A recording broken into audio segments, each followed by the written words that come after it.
if there's someone in my team that's coming back off of maternity, what I would do is daily check-ins. In that first week, for sure, because that first week is so hard. The business has changed. People have moved on. The social connections that you've had have also moved on, right? And you're sort of trying to navigate yourself back in a business where you're known, but you're also not known anymore. And so I think the role of a manager in that first week is to really comfort you and onboard you back into the business. I wish there was almost like a return to work onboarding plan, because we put a lot of effort into how we do that for new joiners. But when you're away for a year from a business, you are essentially a new joiner again. Particularly in high growth companies, it's basically like being a new joiner again. So I think daily check-ins on that first week back are really important. If distance, location allows for it, obviously the more that you can do in person, the better. But I also would say during the maternity leave, for those that work for maybe US centric, more in the startup space, what shocked me is that there is a real cultural difference of how maternity leave is treated. And this is not out of ill intent. It's purely that in the US, what I learned was when people are on maternity leave, it's almost like a golden rule that you do not get in touch with them. That is their precious time, and you do not get in touch as the employer. And that's driven from mostly because most parental leaves in the US are obviously super short. You hear the horror stories. It's something like puppy gets more time with their mother before you can actually take the puppy home yourself than a new mum gets with their baby in most of corporate America, which is wild. But that then can infiltrate. If you're working for a European business, but it's US HQ,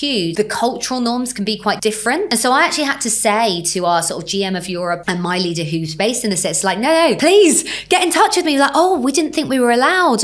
We didn't want to disturb you. I'm like, no. At first I was like, why are they not talking to me? Once I guess both light bulbs went off in all of our heads, we realized, okay, this is a cultural difference. So just be aware of that.